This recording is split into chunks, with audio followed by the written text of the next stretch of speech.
Hello, everybody. Welcome to coverage of MXP Tacoma, the modern headliner. I'm Reed Duke. I'm thrilled to be here with the one and only Noah Walker. Noah, how you doing? I'm doing great, Reed. Thank you so much. Yeah, I'm just really excited to, get to hang out with you and get to hang out with everybody in Twitch chat and, cast some high-level modern. Should be really fun. So, Noah, you are a legendary legacy player. You're just coming off a finals appearance in Team Constructed, where you were the legacy seat. Um, in my mind, you are one of the best ponderers out there. You're one of the best brainstormers out there. But what do you think of the card Preordain? I'm a huge fan of the card Preordain in general. Incredibly excited to see it back in the modern format. Uh, it's a little different than the options that we have right now, like Consider, which a little bit better with cards like Murktide, as you can fill up your graveyard. But Preordain being able to see you up to 3 cards is really, really powerful for a lot of these decks looking for specific answers or threats. So I'm really excited to see how it shakes up modern. Yeah, do you see this as like a marginal upgrade kind of thing where it's just gonna change a few cards around in existing decks, or do you think this is gonna be like meaningfully change the structure of the modern format? I think that's a really good question. I'm not incredibly sure yet what's going to happen with it. I mean, right now I feel like it slots really well into these Murktide decks just as an additional sort of consider. I don't really know how many cantrips you can really fit into your deck, but I'm sure at least 8. In most of these strategies, it's a little bit unfortunate that you can't really play it in the Temur Rhinos deck, which seems to be one of the most popular blue decks currently. But I'm really excited to see if it makes its way into these control strategies, how good it actually is in the Murktide decks, and yeah, I'm excited. Yeah, great stuff. So we have the unbanning, we have the results of the modern Pro Tour, a lot of cool stuff to talk about and keep our eye on over the course of the weekend. We're going to be here both today and tomorrow. But for now, let's hit the ground running. We already have a feature match ready to go for you, including Nam Dang with Grixis Death Shadow, which is one of these archetypes that might be sort of revitalized or supercharged by the unbanning of Preordain. His opponent Cody Broughton with Temur Rhinos, which is one of the more like established decks in modern. That's one that we definitely expected we would see here at MXP Tacoma. But yeah, let's have a look at the opening hands and just structurally, what do you think we can expect from a matchup between Death Shadow and Temur Rhinos? I mean, here we're gonna see really if Nam can come out of the gates early enough to keep up with the pressure that Temur Rhinos gets once it hits 3 mana. Nam has some Ragavans early on, some Dragon's Rage Channelers. He's hoping to hit the ground running with some early plays, and then maybe follow it up with a Thoughtseize to try to get rid of one of these potent 3-cost Cascaders. And we're really going to see if the threats that Nam can produce are potent enough to get through action that that Cody has. Yeah, so if you're the Death Shadow player here, are you thinking like I'm playing control and I'm using all my resources to stop Crashing Footfalls from resolving, or are you more like I'm gonna fight this toe to toe with my creatures and my removal spells? I mean, it's really hard if you're Nam, right? Because none of your cards are clean answers to a resolved Crashing Footfalls. He's got a couple Fatal Pushes, or sorry, Unholy Heats as answers, but other than Unholy Heat and Thoughtseize to stop a potential Cascader, he doesn't have too many clean answers. So it's gonna be tough. Yeah, one thing that is good news is the actual card Death Shadow outsizes the 4/4 Rhinos, or at least it can. Yeah. So as somebody who's played a lot of Tarmogoyfs, that's something I do value in this matchup. Like the difference between having a creature that can be bigger than the Rhinos versus having to like double block, chump block, just sort of get bodied by the 8 power worth of trample. That can give you a little bit more breathing room or more of a fighting chance. Totally. Having some big threats that can actually interact profitably just being on the board with the Rhinos is huge, right? Like the a Death Shadow could get big enough. A Murktide region easily could be big enough. So we'll really have to see how this one plays out. So meanwhile, Cody with kind of the classic start for Rhinos, right away suspends Crashing Footfalls, so the cat's out of the bag there in terms of what his strategy is. Turn to ice your land on the play, where Nam is just down a mana on a crucial turn, already behind the 8 ball in terms of losing the die roll. So Cody, especially if he could slam a Shardless Agent into Crashing Footfalls on turn 3, he's got the start that he was really looking for. Totally. Seems like the ice was a really smart play. Cody's just looking to make up to 3 mana, cast as many of these, cascade spells into Crashing Footfalls as he can, and hope that that's enough to take over the game for him. So we've talked about Preordain as being an upgrade to, older options like Consider.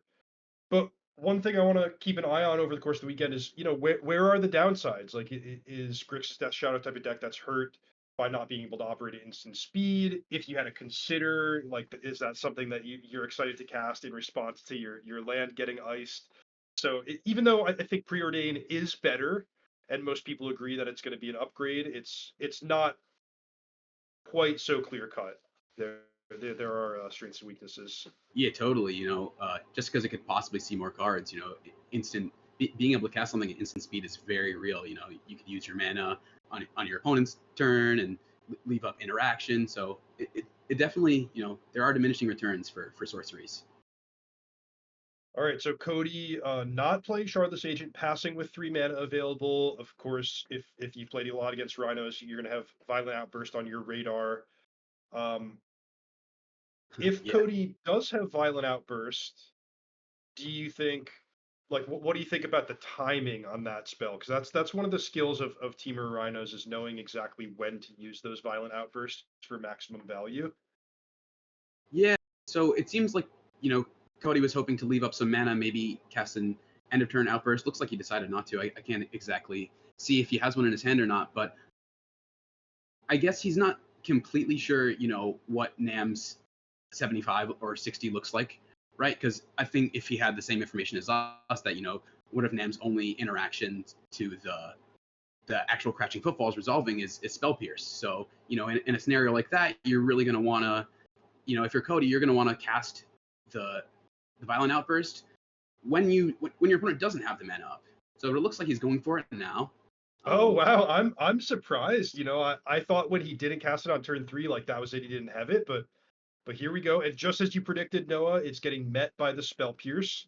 So pretty solid exchange for Cody. But wow. Oh, and you had the Force of Negation. So that's a good reason to want to cast it on your opponent's turn, right? Because otherwise you can't really Absolutely. get this Force of Negation value out. So yeah, pretty good stuff here from Cody. Just really making sure to get that Crashing Footfalls resolved. And it looks like he has another one coming next turn. So unless Nam finds, some good answers soon, maybe a big Shadow or a Murktide, it could be a little bit tough from here on.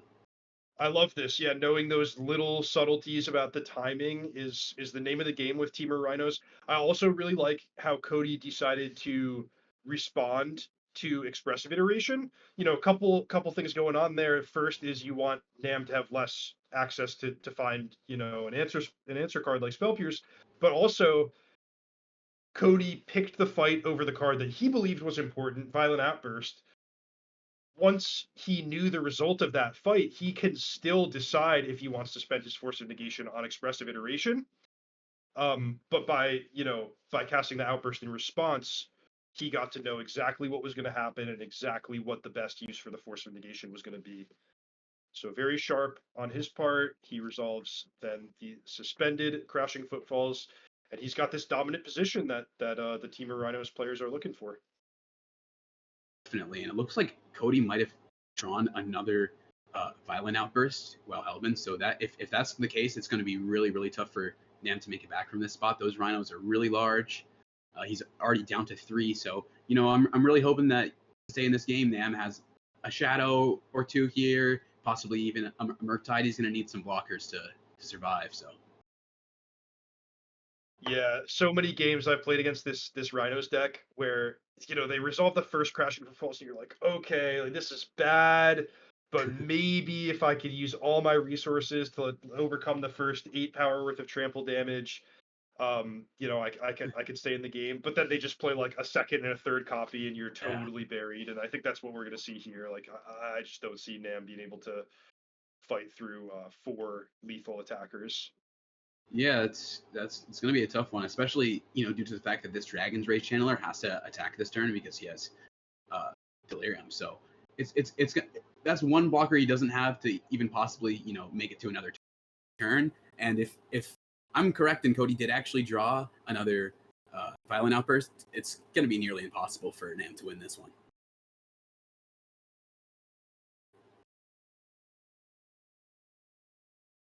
Here we see Nam take a draw. Looks like he's got another Unholy Heat, a Murktide.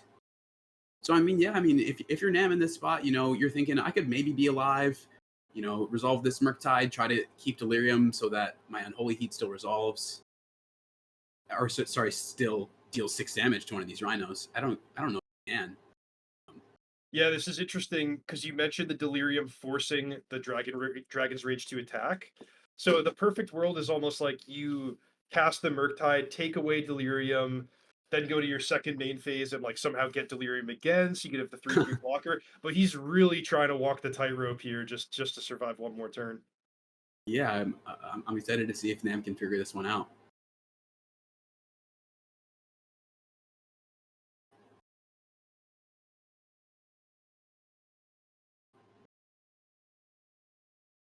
I Cody mean, thinking, in theory, if the well, okay, I guess it's only theory, right? Like he would have to block one with the Murktide. He'd have to kill one with Unholy Heat. He'd have to get the 3/3 blocker to jump and survive.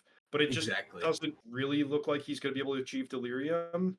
Yeah, he would need to have what a Consider in his hand, and then be able to fetch up a basic land. Does he even have a basic island in here? I don't think so. Let's see. Yeah, no basic island to even fetch up. So this fetch land kind of seals his fate here. I suppose. Yeah, he can't even get 4 cards into the graveyard to make this unholy heat deal 6 damage. So I think Nam's realized the writing's on the wall and he's scooping it up. You'd have to surveil into like a tribal enchantment or something meaningful. Yeah, exactly. Oh, they see that's a good one. You could. There's always a way. Yeah, never give up. Except in that case where you're getting attacked by just too many Rhinos, then you can give up. That's fine. So Nam's going to go to sideboarding. I think as a Temur Rhinos player, you're kind of like, this is the plan. I have a big advantage in game one. I'm expecting a bunch of my opponents to sideboard in Chalice of the Void, Flusterstorm, whatever their hate card of choice is. Um, but yeah, do you expect the dynamics to change much between game one and game two? Yeah, I mean, just looking at Nam's list right now, I think he's probably gonna try to bring in these Ragavans, this Terminate, this Flusterstorm. Try to keep it low to the ground, interact profitably with the Crashing Footfalls resolving, and then hope to have some good answers. He also has the 2 Chalice of the Voids and the Engineered Explosives. So I think the EEs are going to make a really really huge impact in this matchup.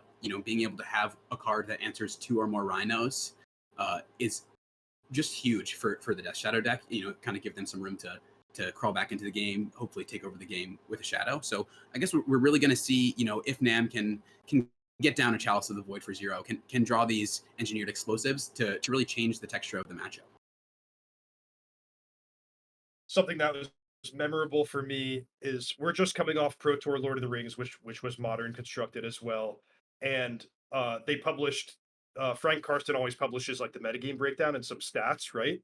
And one of them was the most played cards in the Uh-huh. modern portion of the Pro Tour. So, you know, you couple that you expect: Lightning Bolt, Misty Rainforest, the new cards, Orcish Bowmasters in the One Ring, and then like in the top five was just Chalice of the Void, most played card in the tournament. And that Yeah. that really stuck out to me. Like, wow, every single player is packing 2, sometimes 3 Chalice of the Voids in their sideboard. And in spite of that, the Cascade decks are still awesome. Like Temur Rhinos was one of the most successful decks of the Pro Tour. Living End is always super scary in the hands of a skilled pilot. So yeah, I mean, people are putting the work in, and these decks are still major forces in the metagame. Yeah, totally. It seems like, people are really trying to respect the power of these Cascade decks with, as you said, Chalice of the Void being one of the top cards played in Modern is really, different than what we're used to. So, and yet, these decks are still so strong, as you said. So it really shows the resilience of these decks and their answers. So, looks like we got another match to watch right now. Yeah, so we're giving you a little preview of our backup feature match, which features a deck close to my own heart, Jund Saga Van. Not one that we're expecting to see a whole lot of in the tournament, but I still really like it, and looks like Paul Lee still really likes it as well, and is actually doing pretty well for himself with a Ren and 6 on 6 counters against an opponent who has no pressure. For Richard here, it's going to be really tough to answer this run in 6. As we can see, he's already cast 2 of these Leyline's Bindings.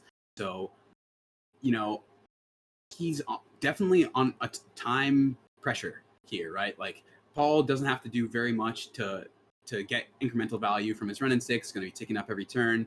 He's got this, Urza Saga, which is also going to give him some value. So it's really up to Richard here to see if he can produce some answers to the threats that Paul is pouring out. Wow, did you see that, Noah? He's got Red and 6 plus Boseiju, which first takes out Fable of the Mirror Breaker, but he could just start going to work on those Leyline Bindings too. Boseiju, for it can sometimes be powerful, but you don't think of it as that devastating as a one-time effect. But when you get to do it turn after turn, man, that adds up. Yeah, that is going to be really tough for Richard to beat here. By the way, I'll just mention we have Richard's graphic as Azorius Hammer, but he is actually playing a Goryo's Vengeance deck. So the goal is to discard a powerful legendary creature, usually attracts a Grand Unifier, get that back on the battlefield with Goryo's Vengeance. But then this deck has impressed me in just the well-roundedness, backup plans upon backup plans, and good removal options, nice diverse cast of characters to help with hitting well off. You a little more of that match, but we're in the meantime ready to bring you back to our main feature, which is Grixis Death Shadow trying to even the score against Temur Rhinos. Started off, it looks like Nam's hand, while not being bad, I think it's 2 Preordains, 2 Expressive Iterations, and then 3 lands. He doesn't have very much pressure, so he decides to keep it because it gives him so many looks at the cards that are most important for him in the matchup, right? Like, he could find, one of these Engineered Explosives, maybe one of these Chalice of the Voids. So, he decides, maybe I don't need a turn 1 Ragavan or a turn 1, Dragon's Rage Channeler to win this matchup. Maybe I just need to find my really potent, answers. Yeah, if there's one downside of having of cards like Expressive Iteration and Preordain, it's just when you draw like so many of them that you don't have time to get full value out of all of your cards. The first copy of Expressive Iteration is almost always awesome, but if the game is decided well before you have enough time to cast all these spells, it can be bad. The good news for Nam is he is on the play, which gives you basically a full additional turn to sculpt your hand. I think that's one that he maybe would have considered throwing back on the draw, but as you mentioned, on the play, he just gets to see a bunch more cards, find things like this Thoughtseize, and take the game in the direction he wants it to go. Definitely looks like, Nam's pickups for these past couple turns were both that Thoughtseize and a Death Shadow, which is exactly what he's looking for when he has a hand full of these cantrips, to find him, more supplemental answers and stuff. And that Thoughtseize got to take away a Violent Outburst, which is huge for him. He has one less Crashing Footfalls to worry about possibly. So that's really big. Yeah, Thoughtseize and Death Shadow is just, that's like peanut butter and jelly. They just go so well together. You also get to see what your opponent has to know, like, how large do I have to make this Death Shadow? Do I have to protect my life total at all? But seeing Fire and Ice, he's almost certainly going to wait till like turn 3 or 4 and try to deploy a 3/3 or larger Death Shadow. Looking like the Preordain is Ragavan and Spell Pierce. Not really sure, if he wants either of these. It's looking like he might want the Spell Pierce based on what his opponent's hand was. Yeah, it looks like he kept the Spell Pierce and dished the Ragavan. I think Nam's thinking, I already have, enough pressure with this Death Shadow and a fetch land to kind of turbo it out. in one of the next turn or two, as well as this expressive iteration to possibly find more threats. But what he's really looking for is to make sure that he has a plethora of answers to not possibly get overrun by some rhinos. Makes sense to me. You did clear the way with Thoughtseize, but then you start to think, what's the easiest way to lose, and it's probably just Cody drawing another Cascade spell in a timely fashion. The one thing that's going to be interesting is Nam has a pretty mana hungry hand that needs to be played out at sorcery speed. So is he going to make some tough decisions about like, yeah, I'm just purposely playing an untapped land and passing the turn so that I can hold up Spell Pierce? Yeah, definitely. These next few turns are going to be really pivotal into how Nam plays them, and what Cody has to play as well. If Nam taps out to try to get some value out of this expressive iteration, and one of the couple cards that Cody picks up is a Cascade spell, it's going to be up to Nam immediately to find some sort of answer to those 4/4s. Otherwise, he might not be able to play the game. Luckily, he has this Death Shadow though, so it's not that drastic. He can feel a little bit more comfortable casting expressive iteration possibly next turn, and not leaving up this Spell Pierce. Or maybe he'll just consider, I'll be fine getting a land off of this expressive iteration. I could always use more fetch lands to grow my Death Shadow. So it's gonna be really interesting to see what Nam decides to do over these next couple of turns. Okay, we got some action in the upkeep. It's going to be Ice on Watery Grave. Always a good play. Definitely more impressive in game number 1, where Cody got to go first and basically just time walked his opponent. But still good here, just to grease the gears and get Cody to turn 3 in a nice position. Definitely, the ice is actually sort of excellent against Nam's hand, just because he has these expressive iterations, which are so expensive. But seeing that he's casting a 2/2 Death Shadow, if you're Nam, you're not too upset. Like Cody just used a possible removal spell for the Death Shadow just to stop one of his lands for the turn. So Yeah, so funny how that plays out. Nam saw the Fire Ice with the Thoughtseize, but then Cody cycled it so that you're like, can I play this 2/2 Death Shadow? Am I going to use Spell Pierce to protect it? All these different things to consider. Now, I'm not going to be so good this weekend at identifying like the alternate arts and cool versions of cards, but that's just 2 basic islands for Cody, right? that's what I was thinking too. I didn't want to be the one to ask, but I'm yeah, it's looking like Yeah, islands. Those island. are pretty cool. They are pretty cool. I'll tell you what they're not good at though is casting Violent Outburst at instant speed. Totally, yeah. So, which is really huge for Nam, right? He has a little bit less to worry about on this island Triumph mana base. It's looking like he tried to cast an expressive iteration and it got spell pierced. I can't tell.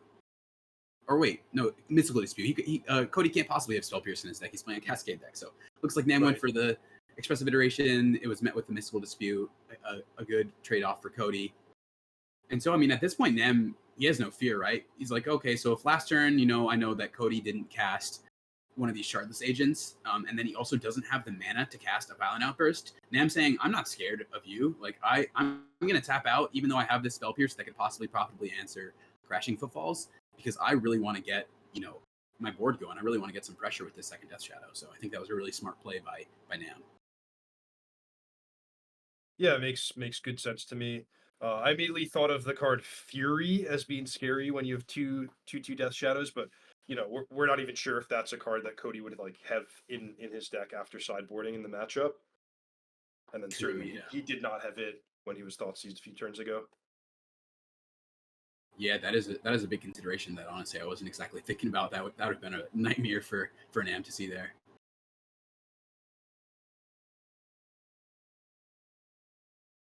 It looks like second verse, same as the first. Nam tries for expressive iteration, and it's met with a Mystical Dispute. Yeah, Dispute just so good for these Cascade decks. Basically circumventing the deck building restriction by being a 3 mana value card that you wind up casting for 1 mana on these key turns. Definitely.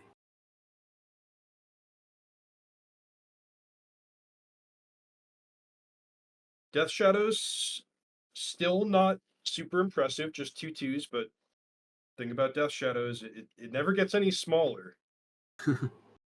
Yeah, true. Unless Nam plans on gaining life anytime soon, I feel like these shadows are only destined to grow. It's a little bit unfortunate for Nam that neither of these expressive iterations resolved. I think he was really hoping to possibly find another fetch land off of one, grow these shadows to kind of increase his clock. And here we Yeah. have. Is Cody gonna do it for him though? That's the $1 million question when you play against these Death Shadow decks. Yeah, right. It's so tough to figure out like how much do I want to pressure my opponent's life total when it almost pressures his own life total. If you're Cody, you're thinking, how fast can I kill Nam before these Death Shadows kill me? And I'm not sure if Cody can do a really good job of racing the shadows, especially because Brazen Borrower can't even decide to block them if he wants to. It can't block.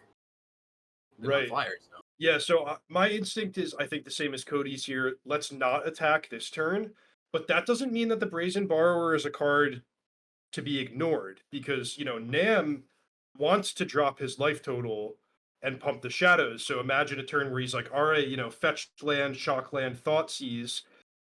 That's great. He gets to make a big attack, but then suddenly he has to worry about dying to the Brazen Borrower over 2 turns, or like piecemealing it with burn spells. So it's all a fine tightrope from both players' perspectives of keep an eye on the life total, the close race situation, factor in all these unpredictable things about what cards are going to come off the top of the library. Um, I mean, that Death Shadow is just a really cool card. It makes for this rich gameplay. From both players' perspective. All right, and here we're seeing a main phase endurance, which I think I'm a little bit surprised to see from Cody, just because obviously endurance is a 3/4, so it can profitably block these Death Shadows just by flashing it in. So I'm curious exactly what he was playing around. Maybe he didn't want to get it mystical disputed. He felt it was really important for this endurance to resolve, which I do respect. He needs some sort of blockers here, so it's respectable. There's also the Endurance versus Murktide Regent Song and Dance, where once they cast the Murktide, it's too late to nuke their graveyard. Yeah, that's a really good point too. I guess Cody was saying, I can't really beat a big flyer as well as these, small ground threats. So let me just make sure that I don't possibly lose to a Murktide here. Huh. Really interesting play here from Nam. He has decided to just say, hey, I'm going to attack with these Death Shadows. Do you feel comfortable blocking one with your Endurance? I could possibly have a Street Wraith here. If Street Wraith is not even in his deck, so that one is tough. So we'll see if Cody decides, I don't believe you. I want to block your Death Shadow, or Yeah, I actually caught a glimpse of Nam's hand, and what he does have is Lightning Bolt, which face value is like, oh, I'll finish off the Endurance in combat. But he could also Lightning Bolt himself, make those Death Shadows 5/5 at instant speed. And it looks like that's exactly what we're going to see here from Nam, which is a really, Wow, really heads up so play from cool. Nam.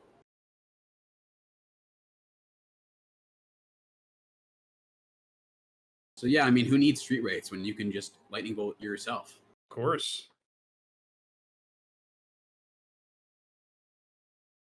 So That yeah, I think subtlety not on the battlefield. That was exiled to the Ragavan, not going to be cast. And as incredibly soon as pivotal turn for Nam here. life totals updated, it's going to be 8 against, well, something lower than 10 from Cody's side.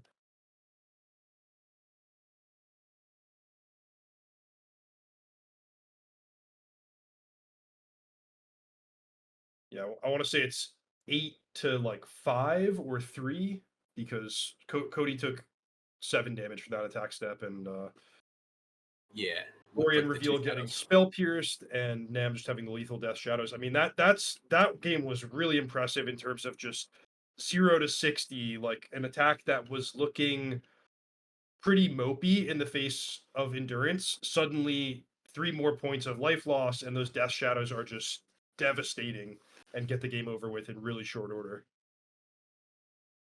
Impressive play there from Nam. Really knowing the ins and outs of his deck, Lightning Bolt is not the sort of card that you look at and think, I'm going to cast Lightning Bolt on myself. But that's exactly what Nam was thinking in that scenario, and I think that was really heads up of him. And then thinking back to that attack, it's like Cody could have chosen to block the Ragavan, and then Nam has options, finish off the endurance, or just still bolt myself and take 10. Like that, there's a lot of stuff to think about. That was such a cool combat exchange where both players had a lot to think about and some difficult decisions to be made. Yeah, the one worry there from Nam, because I think he was at 11. So if he lightning bolts himself still with Cody blocking the Ragavan, then Cody has 2 3-power threats, and then he could possibly be dead to a violent outburst on the following turn. So which is like very very fringe, but yeah, there was a lot of interesting things going on that turn, and I think it was really cool how it played out. Right. So getting to lower your life total and kill the endurance gives you like the best of both worlds, but what you're saying is that if you don't kill the endurance, you have to be a lot more careful about what you're doing. Totally. Looks like you got a Magus of the Moon coming in here for Cody. He's decided, hey, maybe if I get to 3 mana, I can shut off Nam's ability to cast spells of anything but red. So yeah, you pointed out, Noah, like we haven't seen a basic land from Nam Dang yet, so Cody might have the same thing on his radar and be like, yeah, on the play, let me get the opportunity to just punk out the 3-color opponent with Magus of the Moon. I like it. I think that this is a case where the actual card Blood Moon would be stronger than Magus because Nam is packing Lightning Bolts and Unholy Heats. But I don't blame Cody for the deck building decision because the Tron and Titan players are going to have a lot more Boseijus than Unholy Heats, so it's always the value judgments of which type of Blood Moon effect you want to use. Totally, yeah. It's tough to pick the perfect card for every matchup. Totally. So let's have a look at this Grixis Death Shadow deck. Turns out there is one swamp, but we have a really nice selection of creatures, 2 Ragavans, which that's actually a move that you don't see that often, but I really like it.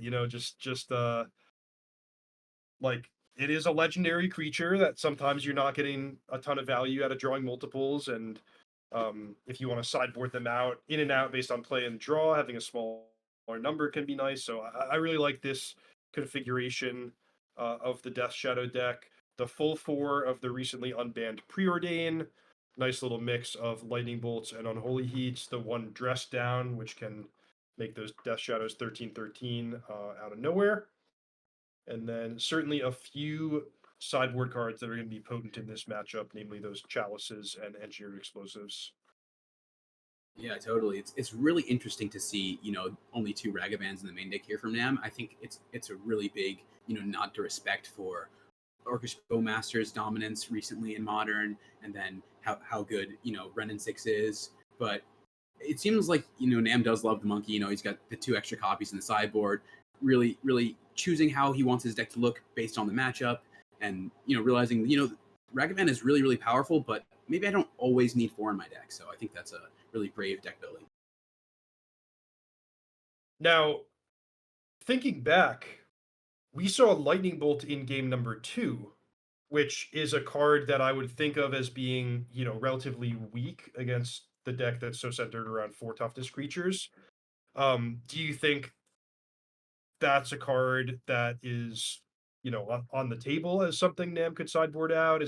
Are things going to change much based on play and draw? But there's Lightning Bolt actually in the opening hand this game as well. Yeah, honestly, that's a really good point, Reed. Lightning Bolt doesn't line up very profitably with many of the cards, that are in Cody's deck. So it's a little bit surprising to see that Nam has it still. But, maybe Nam felt like he had enough other cards in his deck that he didn't really love in the matchup. Like Orcish Bowmasters doesn't really interact with any of, Cody's cards too profitably. So I think naturally those ones are going to be coming out.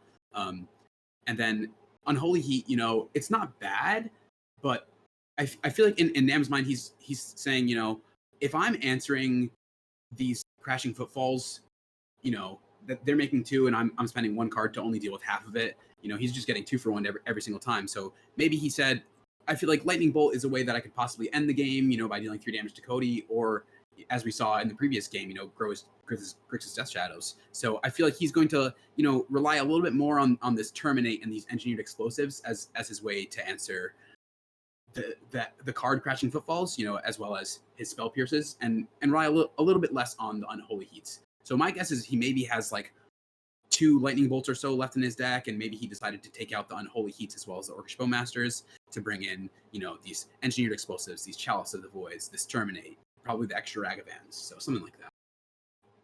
Yeah, I think that's right. That Orcish Bowmasters would be the card you'd take out of your deck first, and then credit where credit's due. Lightning Bolt was really, really good in that previous game.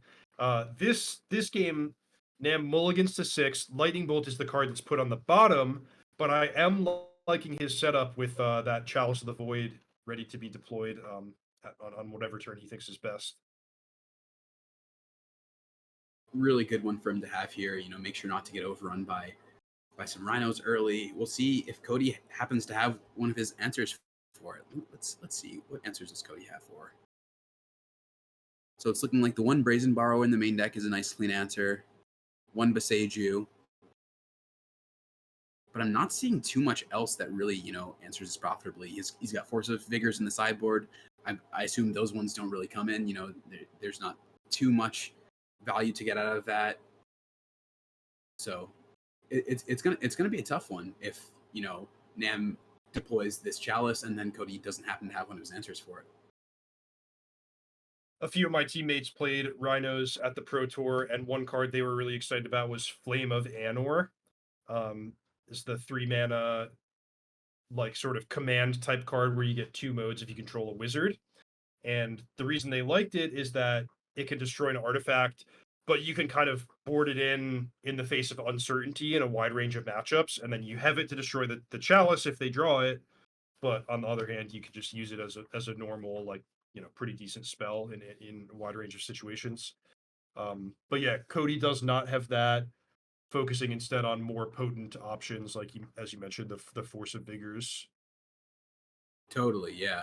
We'll see, if not having access to Flame of Anor comes back to hurt Cody in this game. That's for sure.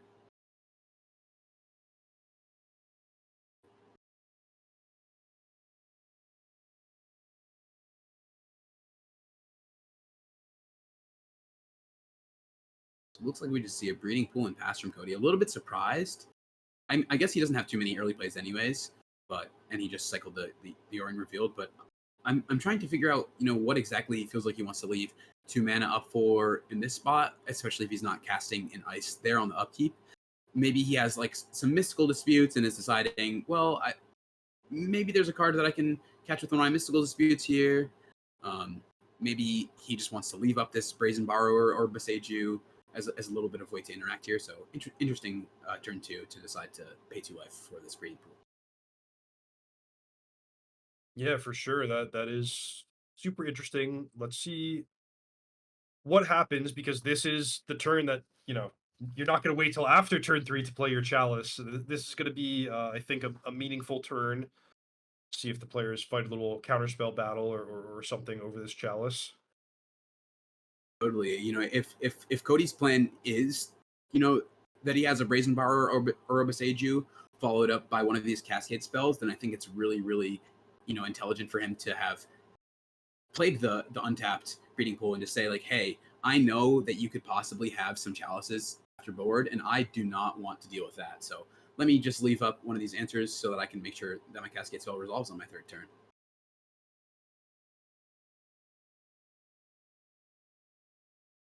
Here it is. Chalice of the Void put on the stack.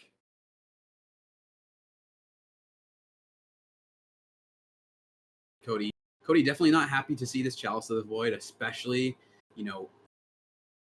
followed up by a Spell Pierce, because even if he does have an answer here, if it's not Beseiju, he's going to be in a lot of trouble. And it looks like he doesn't even have an answer. He just has a bunch of Cascaders. So yeah, this is so brutal. It looks like we saw the good side of Temur Rhinos in game number 1, and this might be the ugly side where, you know what, you are going to have to fight these really potent hate cards a lot, and sometimes your stuff just doesn't line up. You know, they play the Chalice. You have multiple Cascade cards in your hand, no way to remove the Chalice, and at that point, your deck just isn't really functional. We might be seeing some 2-2 beatdowns here pretty soon from Cody with these Charlotte agents. Say it's not much, but it's honest work. You know, your 2-2s, they got to do what they got to do. So we'll see.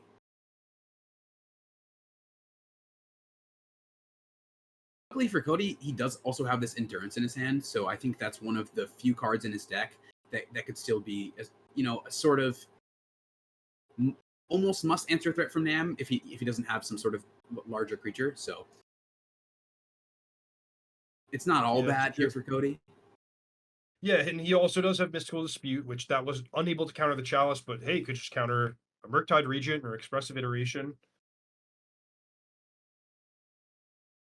Cody actually playing a decent flash game here, being able to pass with the permission spell if he needs it, or just end of turn endurance. And right there, we really did see I wouldn't say the power, but I guess the flexibility of Preordain, right?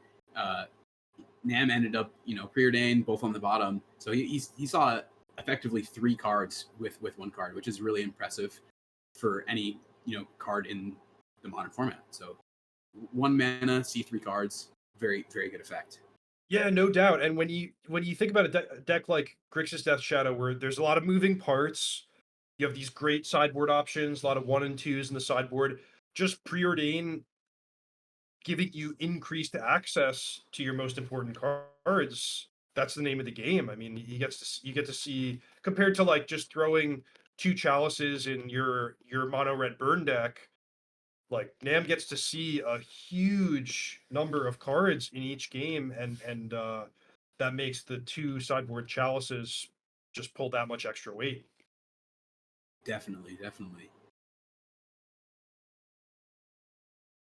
Looks like we've got a 1/1 Death Shadow coming in. Pretty scary, not too small,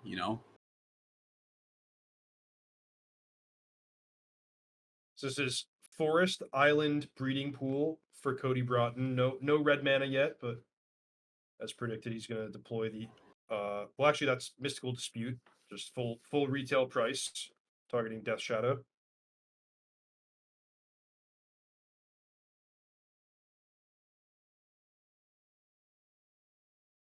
Cody kind of, I don't really know when I'm going to be able to get good value out of this Mystical Dispute, and I don't have a very good answer to Death Shadow. Might as well try to, get rid of it while I can. Yeah, so then the Spell Pierce hits the Mystical Dispute, which at face value, it's like, okay, you're picking this big fight over a 1/1 creature, but there's a few things going on. For one, Cody casting Mystical Dispute sort of signals like this Death Shadow is scary for me. Number 2, no red mana on the battlefield. It kind of stands to reason it might be a little tricky for Cody to untap and burn the Shadow. So I think both players making a correct but not obvious value judgment about this 1/1 Shadow. Definitely. And so here we're going to see an expressive iteration get Mystical Disputed from Cody. Really, really profitable interaction for him. And oh, okay, yeah, Nam does have the instant. I was going to say this attack. Oh, he also has the fetch land. Oh, I was excited for Cody for a second. I was like, maybe there's a way he could claw back into this one. Resolve the endurance, eat up a 2/2 Shadow. But it's looking like Nam has him covered on all aspects. He has the fetch land. He also has the Unholy Heat, which will deal 6 damage to it. So there's just not much that Cody can really do here. Yeah, so there's inside combat, endurance, you respond to the trigger with Unholy Heat. And now the Death Shadow, which is going unblocked, is going to become a 4/4. So everything kind of going according to plan for the Shadow player. Let's see what Cody can do on this shields down turn, which might actually be one of the last shields down turns he gets in this game. Yeah, I mean, unfortunately for him, the shields can only be so far down when your opponent has a Chalice of the Void in play and on 0, and the best way for you to win is resolving 0 cost threats. But there's a plus side for Cody. He has a couple of turns to possibly find an answer to this Chalice. And if he does, he's got a lot of great cards to play. Ooh, is that a Murktide Regent? That's actually a really huge pickup for him. It's one of the only cards that he can draw that, you know, puts a lot of pressure on them to find an answer to. Yeah, for sure. And you know, it's not always you can't always take it for granted that it's going to be huge in this Temur Rhinos deck, but Cody has drawn 2 Lorien Revealeds, 2 Mystical Disputes, so he's got a 7/7 flying. That's actually a reasonable chance of outsizing the Death Shadow. Also makes it scary for Nam to further drop his life total. So, you know, particularly having cleared out that Unholy Heat, that is ideal for Cody. That was actually probably one of like the best possible cards he could have drawn here. It just straight up outsizes the Death Shadow that's in play, provides a 2-turn flying clock that, you know. So now Nam is in the seat where like he needs to find an answer to this Murktide, or he just loses. Because Cody has these, you know, Charlie's agents in his hand that he can use as a blocker for the Death Shadow, but Nam doesn't have any creatures in his hand that he can use to block this Murktide. So it's going to be really interesting to see if, you know, Cody can, I would say, basically steal away this game where he was very unfavored. Yeah, this is awesome, Noah, because the race is so tight, and the tricky thing is like if either player makes an attack that's not lethal, it puts them at serious risk on the crackback. You know, imagine Cody attacks Nam from 9 down to 2. That's all fine and good, but now the Death Shadow is a lethal threat. So there's a lot going on here. I was actually wondering, like, having seen both players' hands, a really sick play for Nam would be to play Engineered Explosives for X equals 3, because then you can clear away a blocker. Because right now, a play that's available to Cody, if he wants to gamble, is attack you for 7, put you on the clock for next turn, play a 2/2 blocker, go, and then it's just clean cut. You know, can Nam win that turn? So having preemptively played out an Engineer Explosives is something that you wouldn't normally think of as a good play, but might actually be a big deal here. I think Cody drew a fire, and he might have just simply just won the game. Fire 2 damage to you, attack with my 7/7 Murktide. That's it. And I love the sequencing here. He's gonna fire first, because if that resolves, he knows he can attack. If it gets countered, then he holds back. Yeah, really tight play from Cody here. And he's going for it. Wow. Amazing game. Amazing game 3. The unanswered Chalice looked like it was just going to totally destroy the Temur Rhinos deck, but that's the awesome thing about Murktide Regent and about the you know, the mid-range backup plan of the Temur deck is sometimes you could just win as you know, with these non-cascade cards. That was so exciting. I actually I can't believe it. It looked like the writing was basically on the wall for Cody. There was only so many cards that he could draw, and he was able to pull out a miraculous win there. So I'm really excited for it. Yeah, so we got a great match to hit the ground running. You know, part of me was rooting for that interesting Death Shadow deck playing the recently unbanned Preordain. But Temur Rhinos, you know, that this is a fan favorite deck that we knew we were going to see, and we knew was going to have a lot of success over the course of the weekend. So props to Cody for notching a win right away here at MXP Tacoma. Let's check in on the backup match.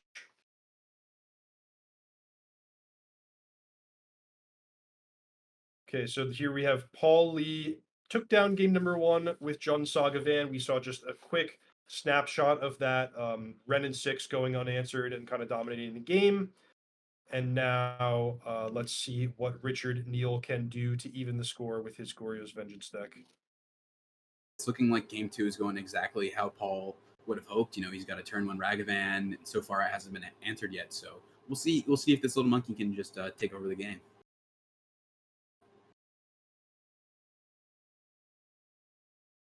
Thoughtseize to follow it up, which is just excellent for him. I'm not actually sure what this card is, but we'll find out soon. Could be Duress. But yeah, so one of the various 1 mana black discard spells that are available in Modern. Certainly interacts with something. I did a lot of you know, Gatherer Scryfall searches of just every discard spell that's that's available. Like, all right, which ones can take the one ring, which ones are good against this matchup and this matchup. And yeah, I think duress actually has a relatively high value right now because there are a lot of cool things they can strip away. Yeah, that makes sense. It's a really smart card to include. Also you don't have to pay life points for it like you would have to for a Thoughtseize or something. So wow, just really good sequence here from Paul. He's even though his turn on Ragavan was answered, he followed it up with a discard spell as well as an Eye Health Spellbomb. So it's going to be really hard for Richard to kind of set up this Goryo package that he's looking for. Yeah, and then the strength of Urza Saga too. It's sometimes you can think of the Jund player exchanging resources, doing a bunch of Thoughtseize and trading creatures for removal, and then having nothing. But if instead of having nothing, you look down and one of your lands is Urza Saga, that's your plan. Couple of 3/3 or 4/4 constructs that can get this game over with. Totally, Richard is going to be under some serious pressure in these coming turns. Really cool one here, Shadow Prophecy. Just love it when an interesting common card from a standard legal set can make its way into the super powerful modern format. Yeah, and what Richard just paid 3 mana to look at the top 5 cards of his deck and pick 2 of them. That is an incredibly powerful ability. So Yeah, Dig Through Time is banned in modern, but who needs it? yeah, Richard found his Also, own. filling your graveyard is all upside for this deck as well. Yeah, totally. It was like almost like a reverse dig through time, right? Instead of removing stuff from his graveyard, it grew his graveyard, and also he was able to find 2 cards from it. So really, really awesome ability here. All right, Paul going to work with Urza Saga, takes his draw step. He's got chapter 3 on the stack. Will it be a token? Will it be a mana? It will be a mana in this case. Yeah, maybe Paul's saying, I don't have that many lands in my hand. I've got a couple of, things that I want to do with my mana this turn. So instead of applying pressure with another construct, I'm just gonna give myself some mana to work with. Maybe bring out I don't know if he has a Shadow Spear here. Maybe looks like he's just going for Might. Yeah, that makes sense. So Haywire Might could exile the Leyline Binding, also just any artifact, sitting around on the battlefield pumping the construct. That's not that bad. I could see a world where you go for a second Nihil Spellbomb. Looks like it is Soul Guide Lantern, so just as good. Diversify your options a little bit. A lot of respect here from Paul, right? Saying, I know that I already have this Spellbomb in play, but I really don't want you to resolve Agorio's Vengeance this game, so I'm just going to make sure that doesn't happen. Wow, and Richard had it. He had the Atraxa, he had the Goryo's Vengeance, and Paul, by setting himself up with these graveyard hate options, now has the option to just Thoughtseize the other best card in hand and leave Richard with the Goryo's Vengeance doing nothing. This, of course, is one of the great things about the discard spells is you get to customize based on the situation and take the game in the direction you want it to go. Totally, yeah. Richard just in a lot of trouble this game. Doesn't have very much going on at all in his hand. Is facing down, 2 cards that can interact at instant speed with his graveyard, and then also 2 pretty decent sized threats. So, these next couple of turns are just going to decide the game. See if Richard could maybe find another Solitude, start answering this Tarmogoyf, start answering this construct, or if he's just going to get overrun by him.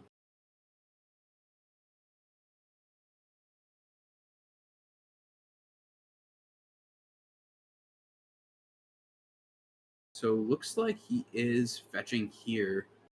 A little bit interesting to see him fetch here, unless he already took the damage. I'm not positive if combat has happened or not, but okay, yeah, it looks like it's just for a tap land. So he could have just picked up the Solitude there, which would have been a massive draw for him.